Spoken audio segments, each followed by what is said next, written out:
ತುಳಸಿಯನ್ನು ಅದೃಷ್ಟದ ಗಿಡ ಅಂತ ಪರಿಗಣಿಸಲಾಗಿದೆ.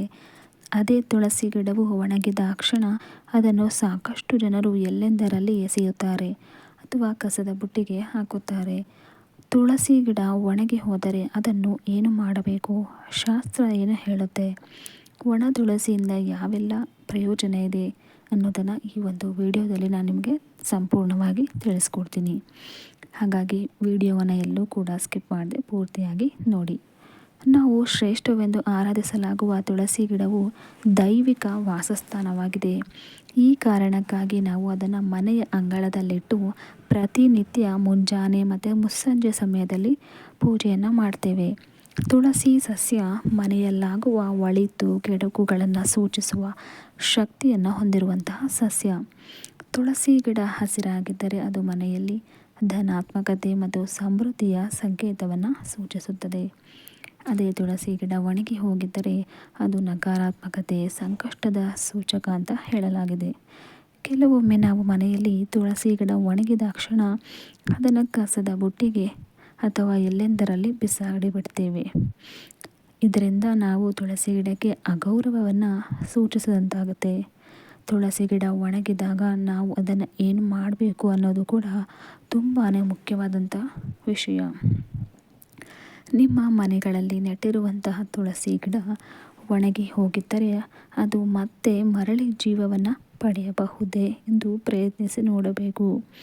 ಒಂದು ವೇಳೆ ನಿಮ್ಮ ಪ್ರಯತ್ನ ಫಲಿಸದೇ ಇದ್ದರೆ ಅಂತಹ ಸಂದರ್ಭದಲ್ಲಿ ಒಣಗಿದ ತುಳಸಿ ಗಿಡವನ್ನು ಪವಿತ್ರ ನದಿಗಳಲ್ಲಿ, ಸರೋವರಗಳಲ್ಲಿ ಅಥವಾ ಕೊಳದಲ್ಲಿ ನೀವು ಮುಳುಗಿಸಬಹುದು. ತುಳಸಿಯನ್ನು ದೇವಿಯ ಒಂದು ರೂಪ ಅಂತ ಹೇಳಲಾಗಿದೆ. ಆದ್ದರಿಂದ ಅದನ್ನು ನಾವು ಕಸಕ್ಕೆ ಎಸೆಯುವುದನ್ನು ನಿಷೇಧಿಸಲಾಗಿದೆ. ಹಾಗೆಯೇ ನೀವು ತುಳಸಿ ಮಾಲೆಗಳನ್ನು ಕೂಡ ನೋಡಿರ್ತೀರ. ಈ ತುಳಸಿ ಮಾಲೆಗಳನ್ನು ಒಣಗಿದ ತುಳಸಿ ಕಾಂಡಗಳಿಂದ ಅಥವಾ ಕೊಂಬೆಗಳಿಂದ ತಯಾರು ಮಾಡ್ತಾರೆ. ತುಳಸಿ ಮಾಲೆಯನ್ನು ಹೆಚ್ಚಾಗಿ ಜನರು ವಿಷ್ಣುವಿನ ಪೂಜೆಯನ್ನು ಮತ್ತು ಶ್ರೀಕೃಷ್ಣನ ಪೂಜೆಯನ್ನು ಮಾಡುವಂತಹ ಸಂದರ್ಭಗಳಲ್ಲಿ ಧರಿಸ್ತಾರೆ. ತುಳಸಿ ಗಿಡ ಒಣಗಿ ಹೋಗಿದ್ದರೆ ನಾವು ಅದರ ಬಳಿ ದೀಪವನ್ನು ಹಚ್ಚಿಡಬಹುದು. ಅದಕ್ಕೆ ನೀರನ್ನು ಅರ್ಪಿಸುವುದು ಕೂಡ ಶುಭ ಅಂತ ಹೇಳಲಾಗಿದೆ. ಹಾಗೆಯೇ ನಾವು ತುಳಸಿ ಗಿಡವನ್ನು ಲಕ್ಷ್ಮೀ ದೇವಿಯ ರೂಪವೆಂದು, ವಿಷ್ಣುವಿಗೆ ಪ್ರಿಯವಾದ ಗಿಡವೆಂದು ನಂಬುತ್ತೇವೆ.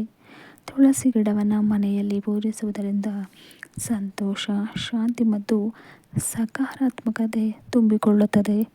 ಒಣಗಿದ ತುಳಸಿಯನ್ನು ಅಗೌರವದಿಂದ ಎಲ್ಲೆಂದರಲ್ಲಿ ಎಸೆಯುವುದನ್ನು ಧರ್ಮಗ್ರಂಥಗಳಲ್ಲಿ, ಶಾಸ್ತ್ರಗಳಲ್ಲಿ ಅಶುಭವೆಂದು ಹೇಳಲಾಗಿದೆ. ಅನೇಕ ಜನರು ತಿಳಿಯದೆ ಅದನ್ನು ಕಸಕ್ಕೆ ಎಸೆಯುತ್ತಾರೆ. ಇಂತಹ ತಪ್ಪನ್ನು ಮಾಡಬೇಡಿ. ಹಾಗೆಯೇ ನೀವು ಪದ್ಮಪುರಾಣದ ಪ್ರಕಾರ ಒಣಗಿದ ತುಳಸಿಯಿಂದ ಹವನ ಮಾಡುವುದು ಅತ್ಯಂತ ಶುಭವೆಂದು ಹೇಳಲಾಗಿದೆ. ತುಳಸಿ ಹೊಗೆ ವಾತಾವರಣವನ್ನು ಶುದ್ಧೀಕರಿಸುತ್ತದೆ ಮತ್ತು ವಿಷ್ಣು ಮತ್ತು ಲಕ್ಷ್ಮೀ ದೇವಿಯನ್ನು ಸಂತೋಷಪಡಿಸುತ್ತದೆ. ಈ ಹೊಗೆ ತಲುಪುವ ಪ್ರದೇಶಗಳಲ್ಲಿ ಸಕಾರಾತ್ಮಕ ಶಕ್ತಿ ಹೆಚ್ಚಾಗುತ್ತದೆ. ಅಲ್ಲಿ ನೆಲೆಸಿರುವ ಸಕಾರಾತ್ಮಕ ಶಕ್ತಿಗಳು ಹೆಚ್ಚಾಗಿ ನಕಾರಾತ್ಮಕ ಶಕ್ತಿಗಳು ಕಣ್ಮರೆಯಾಗುತ್ತವೆ. ಅಷ್ಟೇ ಅಲ್ಲದೆ ಒಣಗಿದ ತುಳಸಿ ಗಿಡವನ್ನು ಕಸಕ್ಕೆ ಹಾಕುವ ಬದಲು ಅದನ್ನು ನುಣ್ಣಗೆ ಪುಡಿ ಮಾಡಿ ದೇವರನ್ನು ಪೂಜಿಸುವಂತಹ ಸಂದರ್ಭದಲ್ಲಿ ನಿಮ್ಮ ಹಣೆಯ ಮೇಲೆ ಶ್ರೀಗಂಧದ ತಿಲಕದಂತೆ ನೀವು ಹಚ್ಚಿಕೊಳ್ಳಬಹುದು.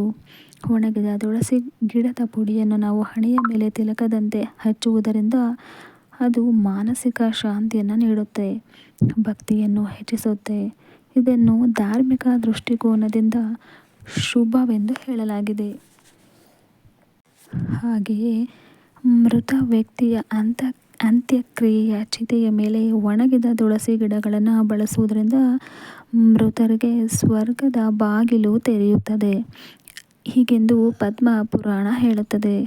ಇದಲ್ಲದೆ ಹಾಜರಿರುವ ಸದ್ಗುಣಗಳು ಎಂದಿಗೂ ಖಾಲಿಯಾಗುವುದಿಲ್ಲ.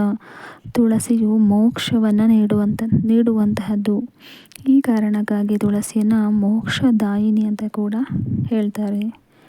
ನೋಡಿದ್ರಲ್ಲ ಸ್ನೇಹಿತರೆ, ಈ ಒಣಗಿದ ತುಳಸಿ ಗಿಡದಿಂದ ಎಷ್ಟು ಎಲ್ಲ ಪ್ರಯೋಜನ ಇದೆ ಅನ್ನೋದು ನಿಮಗೆ ತಿಳಿಸ್ಕೊಟ್ಟಿದ್ದೀನಿ. ನಿಮ್ಮ ಮನೆಗಳಲ್ಲಿ ಕೂಡ ಒಣಗಿದ ತುಳಸಿ ಗಿಡ ಇದ್ದರೆ ಅದನ್ನು ಬಿಸಾಡದೆ ನೀವು ಕೂಡ ಅದರಿಂದ ಪ್ರಯೋಜನವನ್ನು ಪಡೆಯಿರಿ ಅಂತ ಹೇಳ್ತಾ, ಈ ಒಂದು ಮಾಹಿತಿ ತಮ್ಮೆಲ್ರಿಗೂ ಕೂಡ ಉಪಯುಕ್ತ ಆಗಿದೆ ಅಂತ ಭಾವಿಸ್ತೀನಿ. ಹಾಗೆ ಈ ಒಂದು ಮಾಹಿತಿ ನಿಮಗೆ ಇಷ್ಟ ಆಗಿದರೆ ನನ್ನ ವಿಡಿಯೋವನ್ನು ಲೈಕ್ ಮಾಡಿ, ಶೇರ್ ಮಾಡಿ, ಹಾಗೆ ಸಬ್ಸ್ಕ್ರೈಬ್ ಮಾಡೋದು ಮರಿಬೇಡಿ. ಮುಂದಿನ ವಿಡಿಯೋದೊಂದಿಗೆ ಮತ್ತೆ ನಿಮ್ಮನ್ನು ನಾನು ಭೇಟಿಯಾಗ್ತೀನಿ. ಧನ್ಯವಾದಗಳು.